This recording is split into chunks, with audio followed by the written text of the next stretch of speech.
ukuba ubuyile ecaweni lecawa siyenzele wena ukuba khange uye ecaweni ngoyena muntu esiyenzele yena lecawa khawuleza uyoxelela abanye abantu ngoku ukuba icawa yabantu abangacawiyo iyaqala. Icawa yabantu abangacawiyo iyaqala namhlanje. Nase-ofisini yakho uThixo ukhona nasendlini yakho, ukhona nasemotweni yakho, ukhona nasegadini, ukhona nakule ndawo uthi wena indawo engafanelekanga aba bantu balala koopayipi, ukhona kulaa payipi uThixo. Mkhonze ngoba le icawa yabantu abangacawiyo. Icawa yabantu abangacawiyo iyaqala namhlanje. Mkhonze ngoba le icawa yabantu abangacawiyo. Sithabathe ke ithuba sibulise kumntu wonke osibukeleyo kwiindawo zonke enisibukeleni kuzo bazalwane. Sibulise kumntu wonke osimameleyo kwiindawo zonke enisimamele nikuzo. Siyanamkela kwesi siqendu sanamhlanje secawa yabantu abangacawiyo. Igama lam ke ndinguSihle Bonani andiyamdedwa. Bawo masibulise komama utata obhuti nakuye ondanga nakuye konke ke umuntu osibukeleyo ngale njikalanga yanamhlanje. Igama lam ndingu-Anelo Kamnguni. Sithemba ukuthi sohlala sonke de kube leli xesha lethu lokugoduka. Ewe bawo ke masikhawuleze sithi sizame ke uboleka phaa emlungwini. We have reached a quarter of a millennium kubantu abanikeleyo. Phambi koba ke siye emthandazweni bawo masiyibeke phaa sithi enkosi enkosi enkosi. Bawo masivule ngomthandazo. Bawo masithandazeni ke. Yise wenkosi yethu nguYesu Kristu. Thixo onamandla onke. Thixo wayizolo. Thixo wanamhlanje. Thixo wakwixesha elizayo. Thixo onamandla amakhulu. Thixo wazi izinto zonke. Sibulela Thixo wethu ukulondolozwa nguwe. Sibulela Thixo wethu ukuthandwa nguwe. Sibulela Thixo inceba yakho engunaphakade. Ndiza ke Thixo wethu olungileyo phambi kobuso bakho. Thixo olungileyo nenhliziyo. Thixo onamandla amakhulu esindekayo. Thixo wethu olungileyo. Ndiza Thixo wethu olungileyo nenhliziyo. Thixo onamandla. Thixo wethu oyelilayo. Thixo wethu olungileyo. Ngenxa yeThixo wethu olungileyo ezinto ozaziyo. Thixo wethu olungileyo ebezijongene nazo. Thixo wethu ekudeni bemini. Thixo wethu ozizinto zonke. Siyabulela ke Thixo wethu kuba phakathi kwezo zinto Thixo wethu olungileyo usithubelezisile. Thixo wethu olungileyo. Siyabulela Thixo wethu olungileyo phakathi kwezo zinto Thixo wethu olungileyo usithwele ngamazinyo. Thixo wethu olungileyo. Siyabulela Thixo wethu olungileyo uthe sigqitha phakathi kwezo zinto wasifihla phantsi kwephiko lakho elinamandla. Thixo wethu olungileyo. Qhubekeka Thixo wethu olungileyo usenza. Thixo wethu olungileyo. Qhubekeka Thixo wethu olungileyo usigcinile. Thixo wethu olungileyo. Qhubekeka Thixo wethu olungileyo usibonisa inceba yakho engunaphakade. Thixo wethu olungileyo. Qhubekeka Thixo wethu olungileyo ube nguThixo kuthi. Thixo onamandla amakhulu thina sibe ngabantwana bakho. Thixo wethu olungileyo. Thixo ozizinto zonke kuthi. Thixo onamandla wonke. Nangoku Thixo wethu olungileyo mhlawumbi ngamanye amathuba sikunyevulela. Thixo wethu olungileyo ngamanye amathuba Thixo wethu olungileyo. Thixo olungileyo sithethe izinto ezokudanisayo. Thixo wethu olungileyo kodwa wena Thixo ozizinto zonke kuthi umane ulanda futhi emkhondweni wethu. Thixo wethu olungileyo. Thixo wethu olungileyo sivula inyoba ngoku. Thixo wethu olungileyo ukuthi Thixo namandla amakhulu kugxoja-gxoja ichibi. Thixo wethu olungileyo bathi Thixo namandla amakhulu bonke abasindwa yimithwalo. Thixo wethu olungileyo basondele kuwe. Thixo wethu olungileyo. Thixo namanga sicimba sixoba-xoba Thixo wethu ichibi. Thixo wethu olungileyo bathi abangenamagama. Thixo wethu olungileyo bathi abangenazidima. Thixo wethu olungileyo bathi Thixo wethu olungileyo abangajongelwanga ntweni. Thixo wethu olungileyo bakungena. Thixo wethu olungileyo babonakale. Thixo wethu olungileyo izidima zabo. Thixo wethu olungileyo zibuyela kubo. Thixo wethu olungileyo.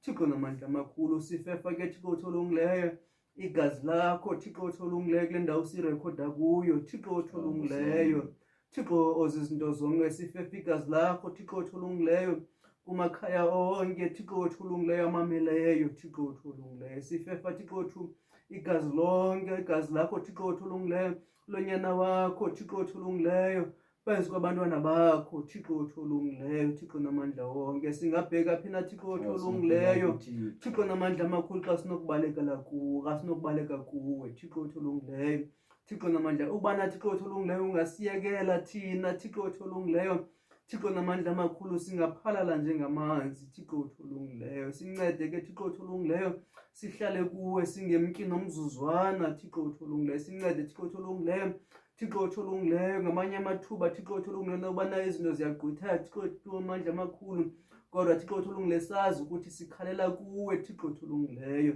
Thixo namandla amakhulu simane sisithi Thixo otholungileyo ukhathali sichabalala Thixo otholungileyo siza ke Thixo otholungileyo phambi kobuso bakho ngenxa yale nkonzo Thixo otholungileyo siza Thixo otholungileyo ebusweni bakho Thixo otholungileyo ngamanxaya abantwana Thixo otholungileyo abasezibhedlele Thixo otholungileyo siza Thixo otholungileyo ebusweni bakho Thixo namandla amakhulu ngenxa yabantwana bakho Thixo otholungileyo abadla Thixo otholungileyo emigqomeni nabalala phansi kophayi Thixo otholungileyo Thixo namandla amakhulu siyacela ke Thixo otholungileyo Thixo namandla amakhulu apho thina singenakufikelela khona ubonakale wena ufikelela Thixo otholungileyo nakumkhonzi wakho Thixo otholungileyo Thixo namandla amakhulu siyayazi ingqiqo yakhe Thixo otholungileyo siyabazi ubulumko bakhe Thixo otholungileyo siyakwazi ukubethana nobuthatha belumi lakhe Thixo namandla amakhulu kodwa Thixo otholungileyo mgcine Thixo otholungileyo umlondoloze Thixo otholungileyo umfake Thixo otholungileyo phakathi kwephiko lakho linamandla Thixo namandla amakhulu ithi yonke into aza kuyithetha apha Thixo namandla amakhulu ube uyisikelele wena njengoThixo Thixo otholungileyo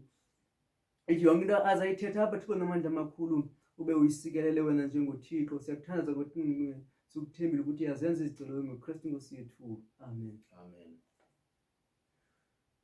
Baba wethu osezulwini mani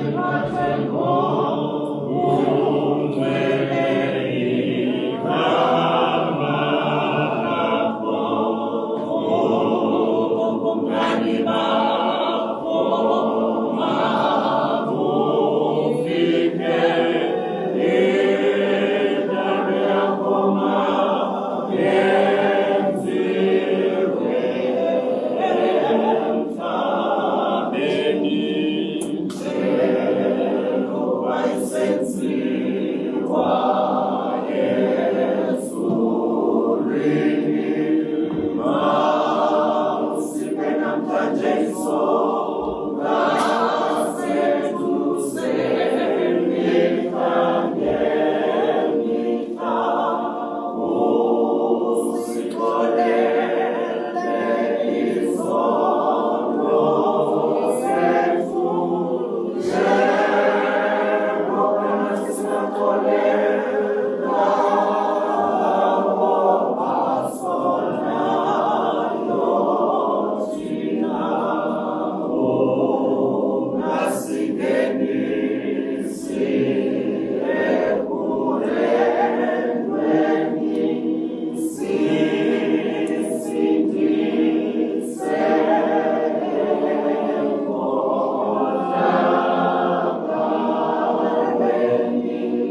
kuye uyisema kuye uyesu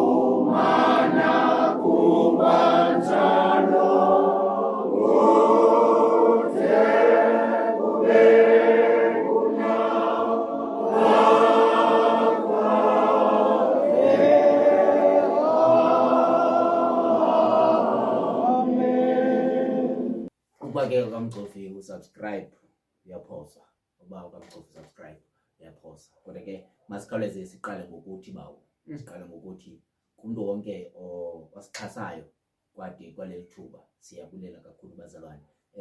Ukusixhasa kwenu kuyasikhuthaza kwathina ngoba ngamanye amathuba kuye kwenzeke bawumnguni, kuye kwenzeke into yokuba simane sizitsala ukuzapha, kodwa abantu abasixhasayo ngabo basibangele into yokuba sele sizitsala siyazi into yokuba bakhona abantu abayixhasayo lento esiyenzayo. Ngoko sithi namhlanje masithi enkosi bazalwane, ngoba ke ngamanye amaxesha i-numbers mane sizibukela kodwa xa simane sifika noko kwizinto ezibonakalayo sifuneke simane sibe ngabantu abanombulelo bawo, singabi ngathi into eyenziwayo ngabantu asiyenzi.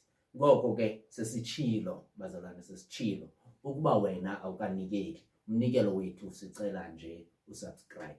Ukuba ukanikeli sicela ucofe usubscribe umnikelo lowo. Sicela ke okunye into yokuba usinike ulike, ucofe nje ubhontsi uthi sikunye, ulike nje uchaze nje uba sikunye. Kodwa ke ungagqithisela usichazele pha kwi-comments uthi sikunye. Noba ke uye wafika late kodwa uchaze nje uba sikunye. Siyabulela kakhulu bazalwane. Bawo sizawuya ke emazwini. Bawo man, benike ndancokola nomnye umuntu bawo. Ncokola nomnye umuntu endibalisela ke ukuthi hayi benike ndabukela man pha icawa yabantu abangacawiyo, icawa yabantu abangakhonziyo. Mntana ungakhonzi. Ndithi ke athi ke hayi le platform lena iyafuneka ke yaziwe ngabantu bonke, kwathini. Ndithi hayi kaloku umsebenzi wakhe kodwa ndithi kaloku umsebenzi wakho lowo ukuthi mawuhambise inkonzo yomlomo. So uba uyanqwenela ukuthi ifikelele uba iphilisile man, ulithengise eliyeza, ulithengise kuye wonke umuntu. Xa uncedwe yinto bawo, uba uncedwe liyeza lokukhohlela ubunokhohlokhohlo, umuntu xa ekhohlela uthi hayi man ndandike ndancedwa ibostoli. hayi man bawo, hayi man ancedwa ngumhlonyane bawo. Ancedwa ngumhlonyane bawo. Into Africa Day kule veki pheleyo, so ngiqala ngobhostire bawo man, ngiqala ngobhostire man. Sibulwa bawo mhlawumbe uzawuthi gqi asithi sponsor sikubizile dada nawe usimamele. hayi man, suka bhostire man, uze mhlonyane uzosponsor. Bawo man, silindephi bawo sikule ncwadi yezenzo zabapostire bawo, umsebenzi wabathunywa, isahluko esasokuqala ivesi leya yesithandathu. So phela ke kuleya hayi ivesi yesithandathu uyakunqanda ke ngumfundi lo uzobe efunda incwadi yezenzo zabapostire chapter 1 verse 6 emveni ke kwale ingoma. Ninokwenza mandalo levu. Khafaka ingubo. Mongameli sisho.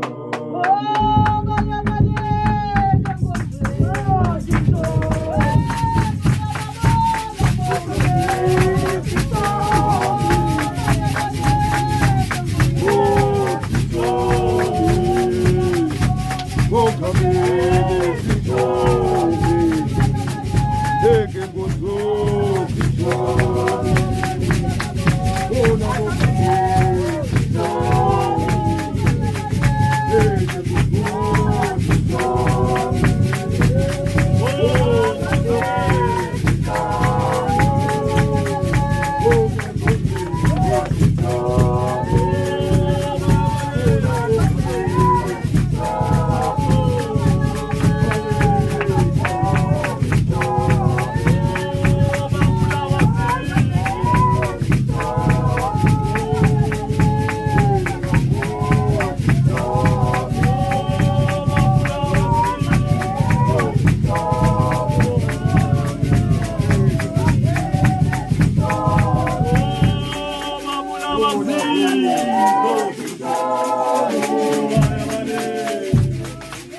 Masifumane ke ilizwi lethu bazalwane libhaliwe kwincwadi yezenzo zabapostile ngesahluko sokuqala. Siqale ke kwivesi yesithandathu phansi kwesihloko esithi unyuko lukaYesu.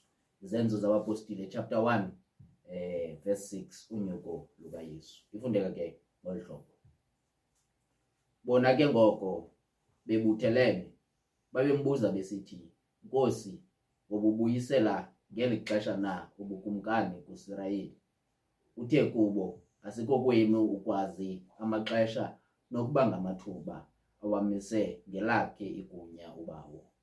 Niyakwamkela ke amandla akubona ukuba umoya oyingcwele uhlile phezu kwenu nibe ngamangqina am eYerusalem, kwanakulo lonke elakwayuda nelaseSamariya kude kuse nasekupheleni komhlaba. Waza etshilo bakubona ukuba bakhangele, wafukulwa lathi ilifu lemka naye emehlweni abo. Bakuba beqwalasele ezulwini akubona ukuba uyemka, kwabonakala kumi ngakubo amadoda amabini enengubo ezimhlophe awatshoyo ukuthi, Madoda maGalili, nimeleni na nondele ezulwini? Kwayena lo uYesu unyusiweyo kuni wasiwa emazulwini, uyakuza ngolu hlobo nimbone esiya ngalo emazulwini.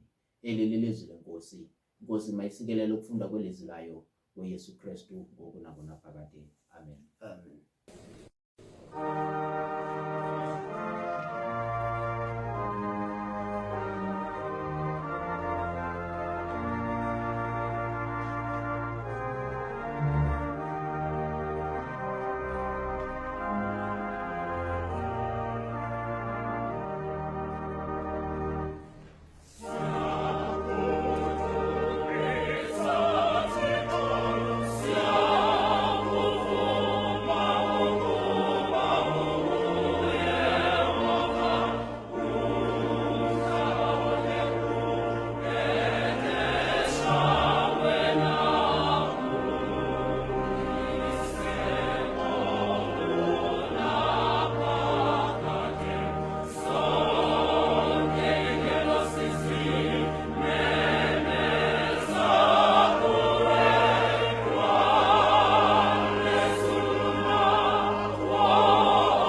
ndithembe wena mandingaze ndidaniswe. Kwincwadi yezenzo zabapostile bazalwane, ngesahluko sokuqala ngevesi yesi-6, unyuko lukaYesu. Bona ke ngoko bebuthelene babembuza besithi, Nkosi, ngokubuyisela ngeli xesha na ubukumkani kuIsrayeli. Uthe ke kubo, asikokwenu ukwazi amaxesha nokuba ngamathuba awamise ngelakhe igunya uBaba. Bawumnguni ke nje ngomntu ongumhlohli wezibalo,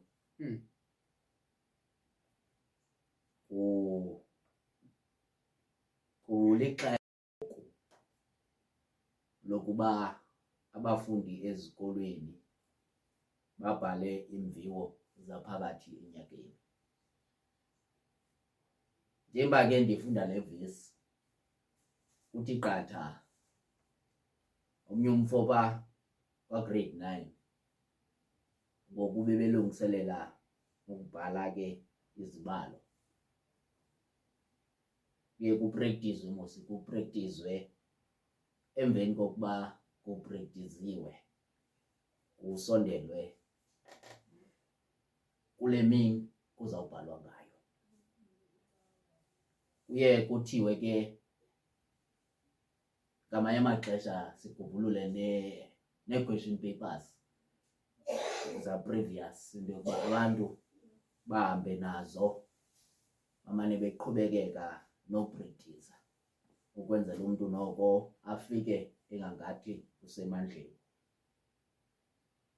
Konke lo mfo uthi emveni kokuba simnikile ke le question paper, uyabuza, mfundisi, ingaba kuzawuphuma le nto njengoba injalo pha? Ndithi hayi ke noba kuthiwani, le into endikunike yona ayisoze iphume, yinto le yokuba mawupractice. Ndithetha le nto ukuthi ngamanye amaxesha okanye ngamaxesha amaninzi emveni komsebenzi sele wenziwe, xa kubonakala ingathi kusondelwe ebhantini, wonke umntu uba nomnqweno wofuna ukubona into yokuba ingaba kuzabakho ntoni ngapha kwebhanti. Ingangathi abazalwane bathetha noYesu apha bayabona into yokuba kusondela ixesha lokuba behlukane noYesu, ngoko abakwazi nokuzibamba into yokuba mababuze ngoku into yokuba kukho ntoni ngapha kwebhanti. Kanti amathuba amaninzi bawumnguni okwethu ukwenza umsebenzi side sifike ebhantini. Ukuba asikafike ebhantini, ithi kusekho umsebenzi ekufuna wenziwe. Ngamanye amaxesha ke bawo uyakwazi nozazi into yokuba ngoLwesihlanu ngiyabhala, ungazilungiseleli ngoku, umane uthatha uyeka ngoLwesine, ngoba ingangathi akuncedi into yokuba uyazi kuza kwenzeka ntoni, ngoba ekugqibeleni umntu uyakuthanda ukuthatha ixesha lakhe. Ukuba ungumntu okwaziyo uzilungiselela, uzazilungiselela ungalazi ixesha elizayo, okanye uzilungiselele ulazi ixesha elizayo. Wabubuyisela ngeli xesha na ubukumkani kuIsrayeli. Aba bantu bayabona into yokuba uYesu ebeze into yokuba makabuyise ubukumkani bukaIsrayeli. uIsrayeli ihistory yakhe iyaziwa, kunjalo nje kuyaziwa nokufa kwehistory kaSirayeli ngenxa yezenzo zakhe. Ngoku Yesu uzenzile zonke izinto, bantwana bahle bakaThixo, uzenze izinto wade wayofa emnqamlezweni. Ngoku aba bantu bayibonile yonke le film idlala apha phambi kwabo. Ngoku kuthi qathi into yokuba ingaba lo mntu ebezele ilize kusini na, bantwana bahle bakaThixo. Ngoku kulapho baqondile yokuba masibuze, ingaba lo msebenzi sele ndiwenzile ingaba wonele na,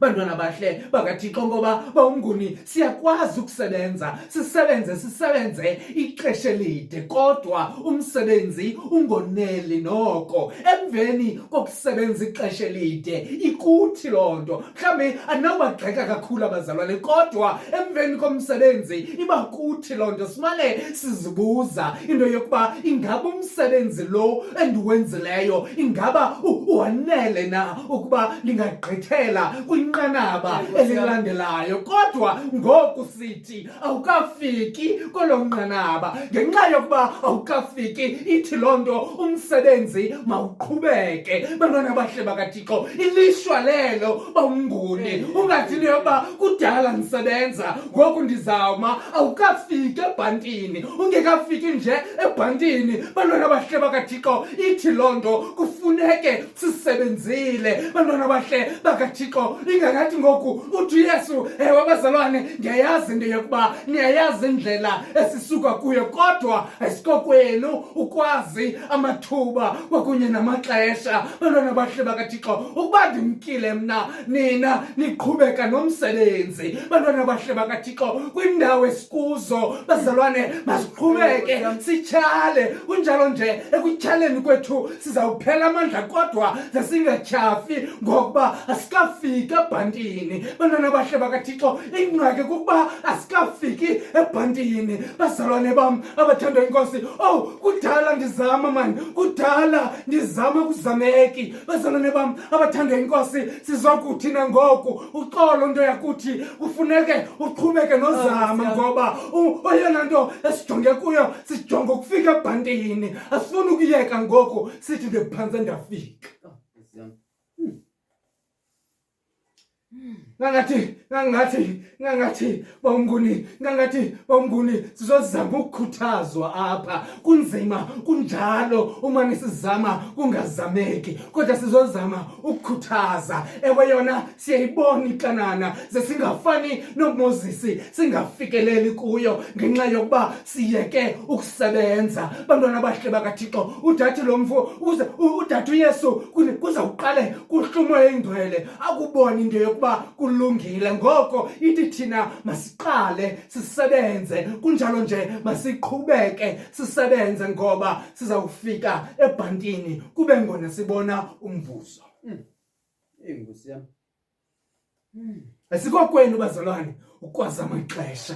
Asikokwenu bazalwane ukwazi amaxesha. Nditsho bawumnguni nabantu abaqualified, abazazi into yokuba bazawuqeshwa nini. Bantwana bahle bakaThixo, nditsho nabantu abazazi into yokuba banayo ne-experience yalo msebenzi bawufunayo, kodwa abazazi bazawuqeshwa nini. Ithi loo nto umntu makahleli nje uvuthulula i-CV yakhe. Bantwana bahle bakaThixo, ngoba uzawuthi hayi mna kudala ndimane ndifaka, ngoku ndihleli phantsi akho nto izawuvela. Ungekafiki ebhantini, qhubeka usebenze. Asinayo enye choice. Sinayo bawumnguni, sinayo enye choice, kodwa kumele siqhubeke sisebenze. Ngamanye amaxesha bazalwane kunyanzeleka into yokuba siqhubeke sisebenze, zibe zisiwa iinyembezi. Ngamanye amaxesha zibethe esifubeni, kubonakala into yokuba ingangathi kumanzi apha, kodwa siqhubeke sisebenze ngoba eyona ndawo esijonge kuyo kusebhantini.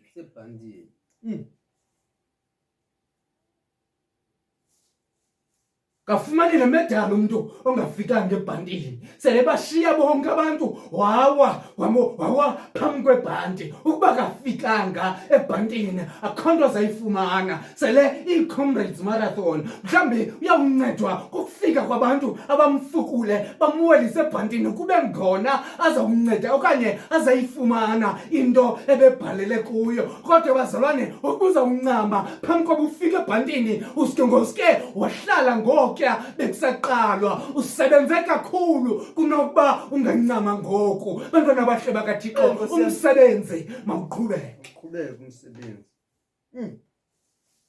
Uqhubeke. Noba kukho abantu abazama into yokuba umsebenzi mawungaqhubeki bakutshalele emva ube wena usithi ufuna uya phambili, ayithi loo nto hlala okanye iya kweli cala utyhalelwa ngakuwe. Wena zama ukutshoboza uye ngaphambili ngoba sijonge ebhantini. Asiyazi bazalwane, asiyazi impumelelo yethu izawufika nini, asiyazi impumelelo yethu izawufika nini. Kodwa bawumnguni endiyaziyo into yokuba sakuhlala phantsi singenzi into ayizofika impumelelo yethu. Ayifika. Asiyazi amakhaya ethu azakukhuleka nini bawumnguni, asiyazi indlala apho suka khona izawuphela nini. Bantwana bahle bakaThixo asazi isimbonono, asazi kunjalo nje asazi nokuxabana kwamakhaya kuzawuphela xa kutheni. Kodwa ukuba abekho abantu abazamayo zonke zonto azizukulunga ngoba abantu bancamile singekafiki ebhantini. Mhlawumbi kudingeka into yokuba uzame kancinci futhi ukwenzele izowulunga le nto okhala ngayo. Silazi lixa mhlawumbi uyeka xa sekufika ilixa kanjena ithi loo nto uyeka kwakho bekudingeka istep esinye mhlawumbi bawumnguni ukuze incedakale le nto. Kodwa wena wayeka phambi kwelixa. Yeka phambi kwelixa. Ungayeki lingekafiki lixa. Bantwana bahle bakaThixo ungayeki ukuzama lingekafiki ilixa. Ungayeki ukuzama bazalwane, ningayeki ukuzama. Bantwana bahle bakaThixo sinabantu abafe behamba ngenyawo ngoba bayeke ukuzama. Ubone into yokuba umntakabani wayenayo ipotential kodwa wazincama. Bantwana bahle bakaThixo sizokuthi namhlanje ungayeki ukuzama ngoba singafika ebhantini ngomso okanye ungafowunelwa ngoku kuthiwa sicela into ethile kodwa wena wazitshisa into zakho kuba usithi kudala ndizama. Namhlanje sithi ungayeki ukuzama. ngoYesu Kristu ngoku nangonaphakade. Amen. Amen.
Bawo siza kuwe ke ngoku. Bawo ndibulise kwakhona man kubantu abasahamba nathi Ewe tata. kwade kwafikelela ixesha. Bawo asikuko okwethu okanye okwenu ukwazi amaxesha nokuba ngamathuba.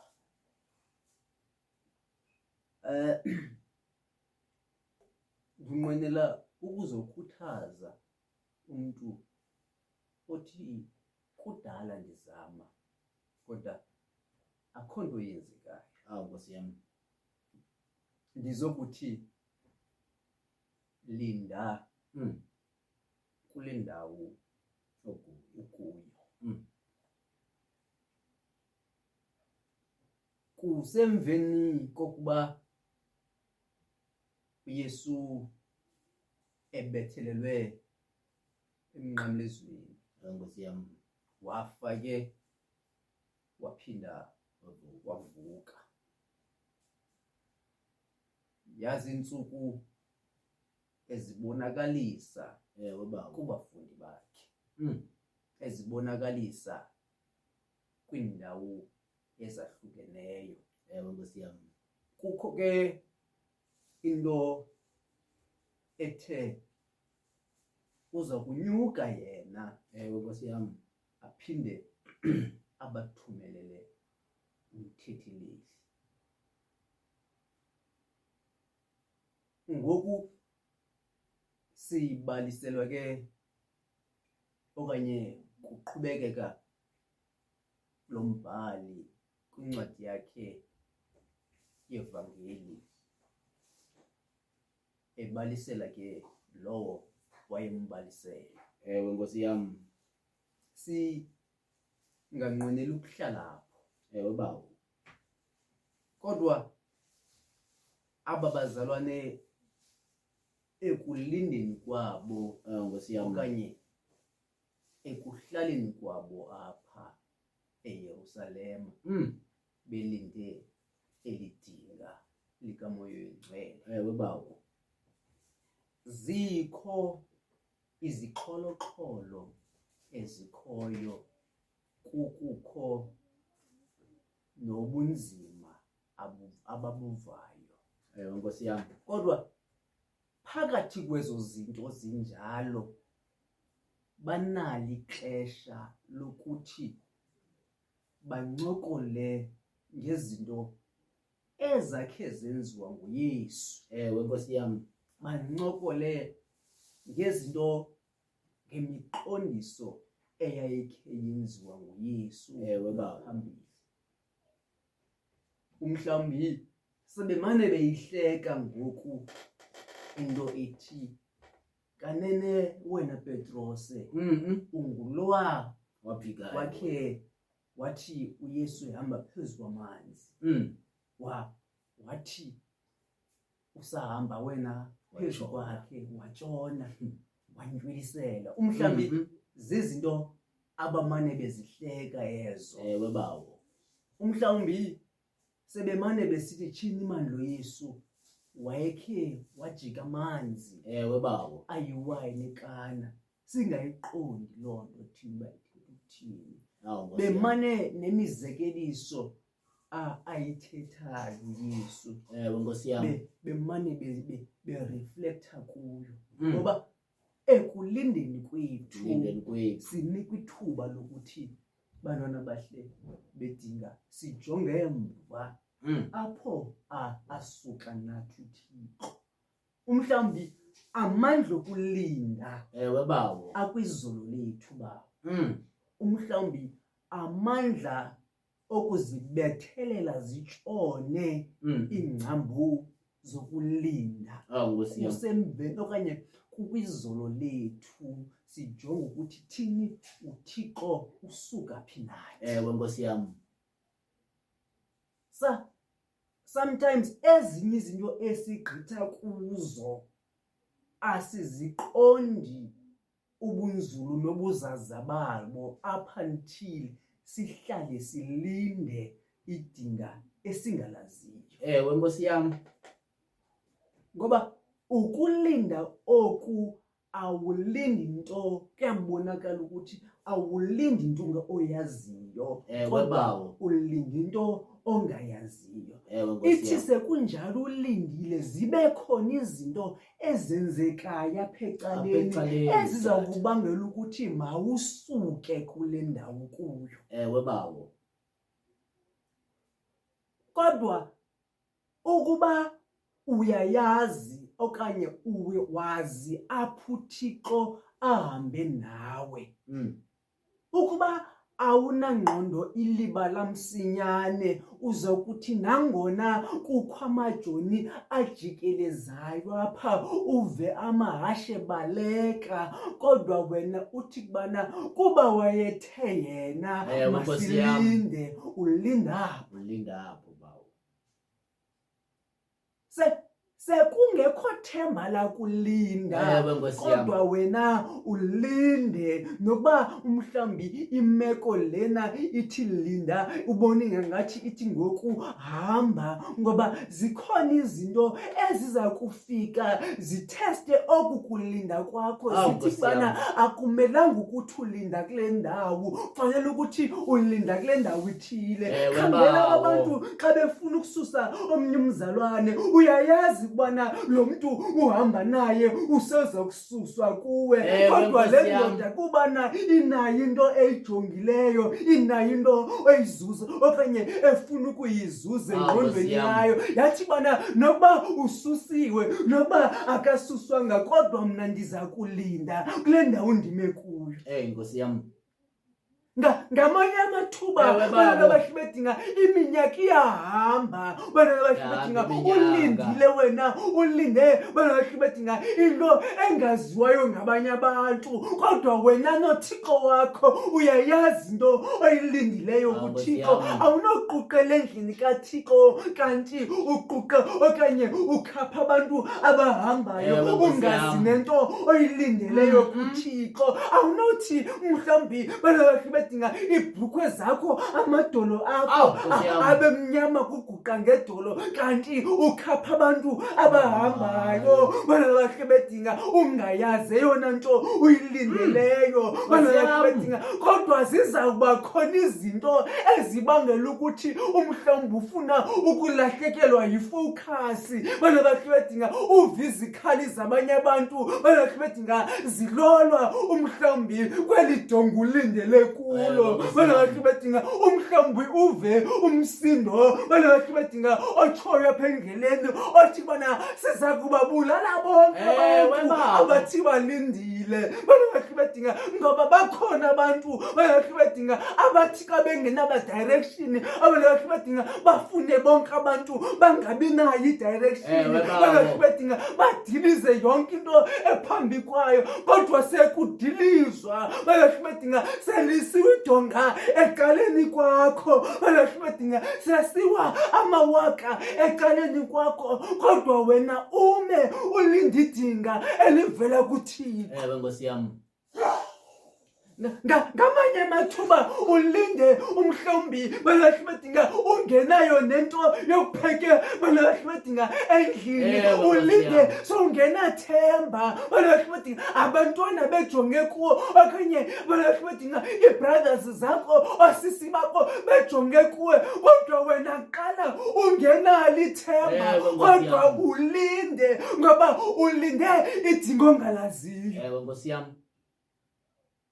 Umhlawumbi ngamanye amathuba sidevezela amadola apha ekulindeni, sifuna ukwazi amathuba namaxesha, bana bahle bedinga. Umhlawumbi bana bahle bedinga sifuna okanye sizimisele thina awethu amathuba namaxesha, bana bahle bedinga ngexesha elithile kufanele ukuthi kwenzeke into ethile, ngexesha elithile ufanele ukuthi ndiphumile kulo mahati, bana bahle bedinga. Ngoba kuthiwa ngosi apha bana bahle bedinga ngexesha elifanelekileyo uza kunithumelela umoya oyingcwele libe ngamangqina. Umhlawumbi nathi siyafuna ukuba ngamangqina, kodwa balokhu bedinga irecipe isekulindeni, into ongayaziyo ukuthi izokufika njani na. Soze ke ube lingqina uthi uThixo uyasindisa okanye uYesu uyasindisa ungaqalanga wakulinda. Balokhu bedinga umhlawumbi uzobalisa ngebali likabonani nelikamnguni. Balokhu bedinga ingabi naxabiso loo nto, ngoba awuyazi wena ukuthi kulindwa njani na, kulindwa phi. Ukuze ufumane ubungqina obupheleleyo, ukuze umhlawumbi ube ngumthunywa, balokhu bedinga kufuneka qala ulinde kwenzela ukuthi uzokufumana amandla. Ewe bawo. Amandla ke balokhu bedinga umhlawumbi esiwafumanayo ukuthi uThixo azibonakalise ezidingweni zethu. Balokhu bedinga uthi mhlawumbi ubulidlakadlaka okanye ubuyinto engajongelwanga ntweni, kodwa nakufika okanye balokhu bedinga nakufika idinga phezu kwakho ufumana amandla. Othi bana umntu uThixo uyakwazi ukumambesa. Balokhu bedinga ngoba umbona pha kuwe. Uthi bana umntu uyakwazi ukumhluthisa uThixo. Uthi bana umntu uyakwazi ukumnxibisa isihlangu umntu uThixo, ngoba uqale wambona kuwe ekulindeni. Balokhu bedinga uDavide bathi abanye abantwana bedlala bona. Balokhu bedinga bathi abanye abantwana bezenza izinto zobuntwana bakhe, kodwa uDavide walinde endle yena. Balokhu bedinga umhlawumbi nawe kwindle okuyo, balokhu bedinga uza ukulindiswa kwakho, kodwa likhona ixesha apho khona uza kubizwa. Balokhu bedinga umsitho ungaqali, ngoba lifikile ixesha lokuthi wambeswe khona. Nkosi yami. Sizawuzama ukukhuthazana. Ewe bawo. Sizawuzama ukunqanqadana amadolo. Sizawuzama ukuntlantathana amadolo afuna ukugevezela. Uzobona ithemba longakwazi ukulinda. Balokhu bedinga ngoba abanye abantu bayangena echibini bancedakale.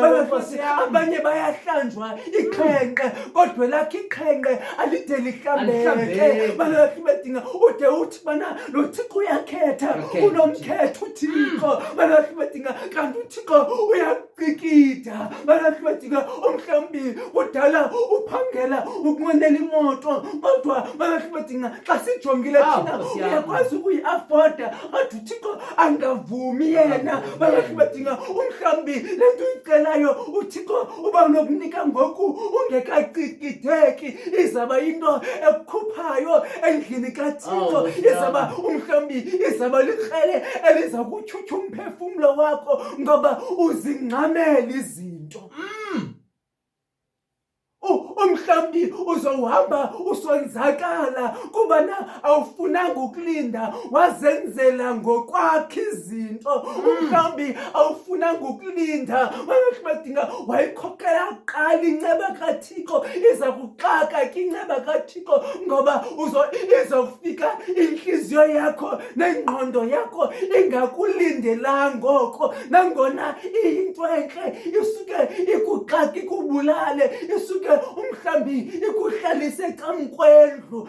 Bakhona abantu abasibe nesiphiwo sikaThixo bafuna ukusongeza, ngoba bayabona abanye abantu umhlawumbi bayabeka kwindawo ezithile, kodwa bona bamile bethandaza lo Thixo angabanceda uThixo okanye angabanika uThixo, nangona kusaziwa ukuthi lo mntu unesiphiwo sikaThixo, kodwa kuba elinde engenamonde abonakale ezincedisa, ahlale umhlawumbi camkwendlu ngoku. Balokhu bedinga athi bana ndandisiya nezihlwele kuyo indlu kaThixo, ngoba uzenzele ngokokwakhe akafuna ulinda. Makasincede ke uThixo asithamsanqelise sisalinde sinjalo ngoKristu Nkosi yethu. Amen. Amen.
Yakubona ukuba umoya ongcwele hlile phezu kwenu nibe ngamangqina am.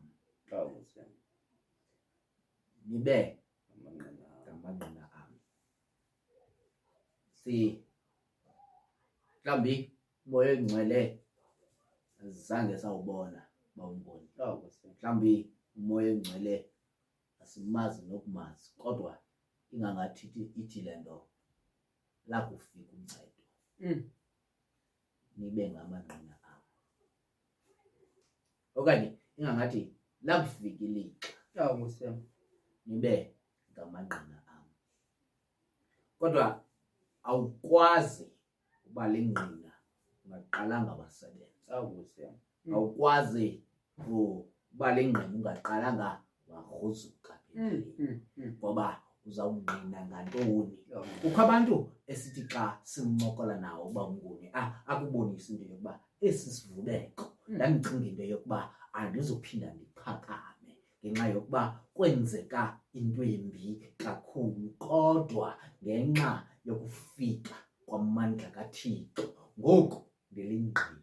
Abantwana abahle bakaThixo, abantwana abancinci bawumboni, abantwana abancinci mhlawumbi abamazi ncakasana uThixo kodwa bayamazi umamabo okanye bayamazi umzali wabo. Bathi mhlawumbi bebuya esikolweni bathi bakuvula ikhabhathi bafike kungekho nto baqonde into yokuba namhlanje sizawulala singatyanga. Bantwana abahle bakaThixo kodwa lithi likawutshona ilanga bathi xa bephinda bengena bengenathemba benjalo ngoba baphume bayodlala bethwa liphango baqonde into yokuba masike siyozulisa. Bathi xa bengena endlini bafike kukho ivunjana elimnandana baqonde into yokuba umama uphinde weza necebo. Bantwana abahle bakaThixo uve into yokuba umntwana selefike esikolweni kuthiwa ufuna into ethile abesithi hayi andiyazi ndizayithatha phi kodwa ndiyayazi into yokuba uba ndixelele umama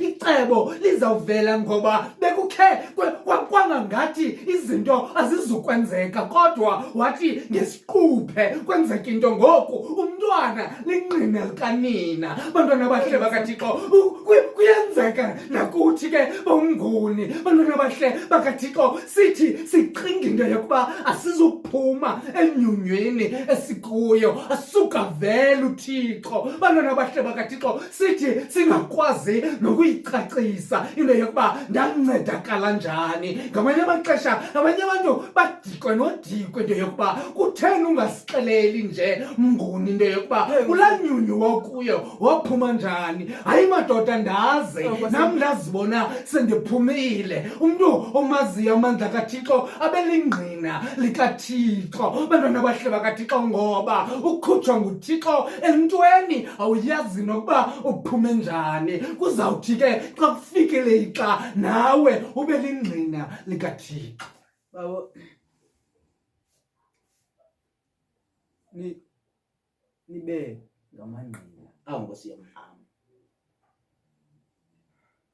Bawo aba bantu aba okanye nibe ngabathunywa bami. Awu Nkosi yami. Aba bantu aba apha bahleli beyimbumba. Awu Nkosi yami. Beyimbumba bengabantu abanye. Ewe Nkosi yami. Kungangeni nanto phakathi kwabo. Ewe bawo.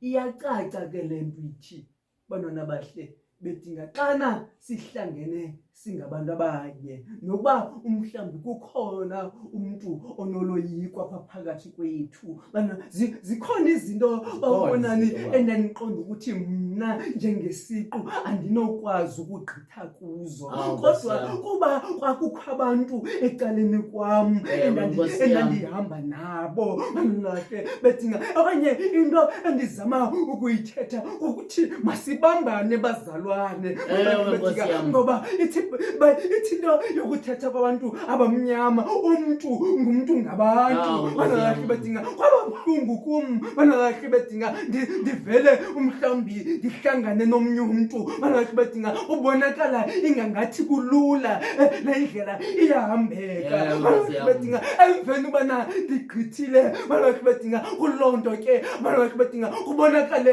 ndilingqina banakahle bedinga ukubana uThixo uyakwazi ukunceda banakahle bedinga umhlawumbi banakahle bedinga nathi okanye njengoba besitsho ubonani ukuthi banakahle bedinga umhlawumbi sizawuphuma sigruzukile banakahle bedinga sizawuphuma sineziva banakahle bedinga kakade izikazi esinazo banakahle bedinga umhlawumbi sizifumene ayibona silwile banakahle bedinga kodwa sizifumene ukuthi sihleli banakahle bedinga basinceda abazalwane bethu basibangula emveni bona basibangulile banakahle bedinga siphume singamangqina ke banakahle bedinga singanqineli bona phofu sinqinele uThixo ngoba uzukulo lwakhe banakahle bedinga nembeko yakhe banakahle bedinga okanye sifumana banakahle bedinga banakahle bedinga emveni bona siphumile ezimbandezelweni banakahle bedinga umhlawumbi izikazi esihamba nazo banakahle bedinga zizo eziza kusithethela banakahle bedinga umhlawumbi amanxeba esihamba nawo aza kusithethela abengamangqina banakahle bedinga umhlawumbi thina sesingakwazi nokuvula umlomo banakahle bedinga sisuke banakahle bedinga sikhile emzimbeni banakahle bedinga siveze amanxeba ethi kakade amanxeba banakahle bedinga isimbolo yokuthi umuntu ugqithe entweni banakahle bedinga kakade amanxeba anebali alithethayo ngapha yamosi banakahle bedinga umhlawumbi banakahle bedinga ukuthi sihlale banakahle bedinga sibambene singabantwana bakaKristu banakahle bedinga loo nto iza kuba nesiphumo enaso ngapha bawo eyona nto esibheke kuyo kukuba lizawufika ze sikhale ngamanye amaxesha sigcume ngaphakathi kungaphumi into kodwa ze sazi bazalwane into yokuba lizawufika la kufika ilixa siza kumngqina uThixo bantwana bahle bakaThixo ngoba akululanga ncam ukungqina uThixo ungakhange udibane nengxaki apha endleleni abantu abakhule ntofontofo okanye abantu izinto ezihambe ntofontofo ixesha elide abamqondi ncam uThixo bantwana bahle bakaThixo kunjalo nje bathe ngamanye amaxesha bangaziqondi neengxaki zabanye abantu ngenxa yokuba izinto zabo zihambe lula kakhulu kodwa umntu osuka noThixo ezantsi umva apha ekubetheni kwelizwi into yokuba lo mntu le nto athetha ngayo bantwana bahle bakaThixo yinto ayaziyo umve umntu esithi mna ndiya ecaweni mntwanam ngoba ndiyazazi into yokuba ndisuka phi noThixo sele ku-empty enkonzweni bantwana bahle bakaThixo sele abantu besithi ndiyincamile ngoba kubi kulaa cawa athi umntu omdala into yokuba mna andiyeli aba bantu benza icawa kube kubi kuya ndiyeli bona ndiya ngenxa yokuba ndiyamazi uThixo usuka phi kunye nam bantwana bahle bakaThixo abantu abathathwe ezantsi bantwana bahle abantu abayaziyo laa ngoma into yokuba uThixo wandithatha pha wandibeka phi bantwana bahle bakaThixo bathetha kophele ngoThixo ngoba ubungqina bulapha kubo ngaphakathi ngamanye amaxesha thina asiboni nobuhlungu abathetha ngabo umntu xa eyiqonda abazalwane into yokuba nandicinga into yokuba ndingazaba yinto yokuhlekisa ubomi bam bonke wasuka wavela uThixo bantwana bahle bakaThixo wakhe wathatha uThixo izinto zendoda bantwana bahle bakaThixo icingisa isityebi bantwana bahle bakaThixo yade yaxelelwa ngunkosikazi wayo into yokuba mlahle lo Thixo ufe kube bona into yokuba kubi lo mfo wahlala kuThixo wade wafikela kumazwe sithi ekugqibeleni uThixo ude wabonwa nandim umuntu ngokuya ungangathi ebengamboni ngoku izinto bezihamba kakuhle abantwana abahle bakaThixo namhlanje sizokuthi lizawufika ilixa bazalwane bawo niyakwamkela ke amandla bawo ukuba ubukhe awabi nabomi okanye ukuba ubukhe walala esibhedlela Nkosi yam. okanye walala ngendlu Ewe bawo. uye uyiqonde ncakasana into yokungabi nabomi Ewe bawo. ungadlali ngayo. Ewe bawo. Ukuba ukhe awabi nahlangu uye wakunikwa isihlangu Nkosi yam. uyiqonde ncakasana into yokungabi nahlangu.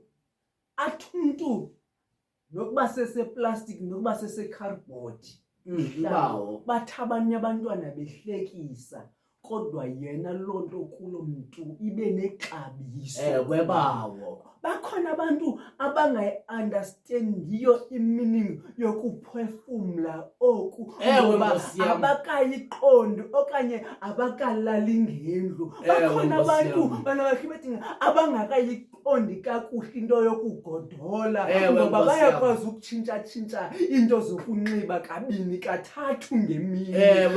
Kodwa uba ukhe wayinika umuntu osweleyo lonto uyiqonda ngakumbi lonto umhlawumbi nathi ke ngamanye amathuba sengayiboni inceba kaThixo asikangene emgqobhozweni simlinde uThixo emgqobhozweni apho abantu bahle bedinga simlinde uThixo umhlawumbi bahle bedinga sirhaqiwe ngamanzi simlinde uThixo sitshisiwe imililo bahle bedinga ethengaba kaThixo sayifika kuthi ifuna ukusikhupha apho singayiqondi inceba kaThixo ngoba izinto sizithatha for granted ebomini bethu. Abantwana bahle bedinga umhlawumbi nawe ngamanye amathuba awuyiqondi inceba kaThixo nangona uThixo sefuna ukukunceda bahle bedinga kodwa wena awuyiqondi inceba kaThixo. Kodwa namhlanje bahle bedinga sizowuthi linda kule ndawo ulindeka kuyo likhona ixesha apho khona aza kuyithulula khona inceba yakhe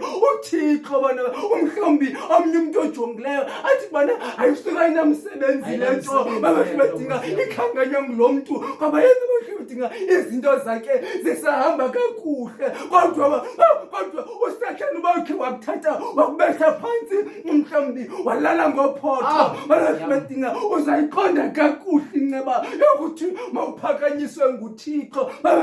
Umhlawumbi amahlanje bahle bedinga uzayiqonda kakuhle lonto ukuthi uThixo unenceba ngawe uphakamisile lapha ngoba babadinga ubumlindile ebuthathathekeni bakho bathi nale ngxaki ujongene nayo likhona ixesha apho uThixo azofika babadinga akunyundule khona likhona ixesha kubana apho khona azofika uThixo ayithulule khona inceba yakhe babadinga kodwa ayikho kwethu kwazi babadinga ayikho kwethu kwazi amaxesha namathuba ingxaki yethu thina sifuna ukwazi amaxesha sifuna ukwazi amathuba endaweni yokuthi sihlale emthandazweni okanye sithi Thixo kawusifundise ukuthandaza babathi sifuna ukwazi izinto ezingenomsebenzi babathi sifuna ukwazi ukuthi ukuze babathi ungena njani na umhlanje ebukhokhelini ungena njani na ebushumayeleni ungena njani ebugoseni sijonga izitulo zenkonzo babathi sijonga izinto ezingenamsebenzi ezakubangela ukuthi ngamso siphume ecaweni babathi endaweni ukuthi sihlale kule ndawo sihleli kuyo baba badinga silungise indaba yethu noThixo ungcono ukuthi ndihlale endlini kaYehova ndiphucothe incwadi zakhe imihla ngemihla baba badinga umhlawumbi wayekho abanye abantu bethoboza befuna izinto ezingenamsebenzi etyelekeni umhlawumbi wona ufanele mama xa ihleli ezinyaweni zikaYesu babahibethinga omnye emane ephithizela babahibethinga kodwa la kufika ixesha babahibethinga wakufika umoya oyingcwele babahibethinga afike ebomini bakho babahibethinga xa ifikile ke umoya oyingcwele eguqule zonke izinto etshintshe itafile wazibhekisa babahibethinga ngaphezulu umhlawumbi ucule ingoma ecula nguDavide athi bana undilungiselela isithebe phambi kwababandezi bami balokhu badinga ngabe ufikile uThixo ebomini bakho watshintsha izinto xana ke uhleli kuyo uThixo balokhu badinga xana ulinde kuyo uThixo uyafika atshintshe konke uThixo ukwazi okanye atshintshe konke uThixo okusenhlizweni yakho balokhu badinga atshintshe nenkohlakalo yakho uThixo atshintshe balokhu badinga nokungalungi kwenhliziyo yakho akuqudise uThixo wenzela ukuthi ulungele ukuthi uyibone inceba yakhe ngoKristu Nkosi yethu amen. Oh Yesu walila, Yesu walila, oh Yesu walila, oh Yesu walila, hallelujah.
Bawo ukubana ke kukho umuntu obukele ngityala bawo ngicela ukuthi asubscribe ukubana ke ubukele kwade bafikele kwesi sigaba sicela ukuthi siyaqonda uba uyayithanda ke ungasicofela ulike uyishare ke kuzo zonke ke iplatform okuzo ku social media wenzela ukuthi sikhule sifumane okanye sifumaneke nakwaba bangakwazi ukusifumana okanye abo bangasaziyo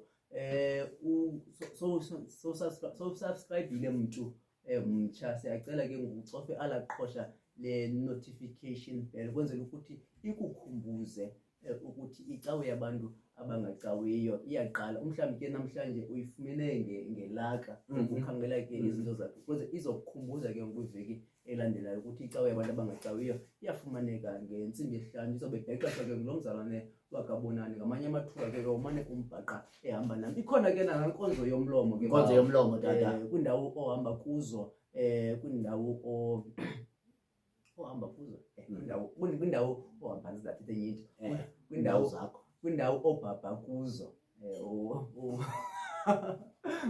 kwindawo oqhuba kuzo kwindawo oqhuba kuzo ungayichaza icawe yabantu abangacawiyo iyafumaneka pha ku-YouTube ke bawo. ewe kubalulekile into yokuba nithethe napha kwi-comments napha kwi-comments. Ndiyabona ke into yokuba masibulele bawo ngenkxaso ngoba esiqhuba ngo-2x2. Uye wafika ke u-2x2 wagqitha, sigqithile ngoku apho sibuyela kwi-normal service. Mhlawumbi ke u-content producer uzawuphinda aze ngelinye ixesha. Masithandaze baba sigoduke. Fefe lenkosi yethu, thando kaThixo, ubudlelwane boboyingcwele bungahlala kuthi sonke kude kube mnaphakade. Amen. Amen. Amen. Amen. Amen. Amen. Amen. Amen.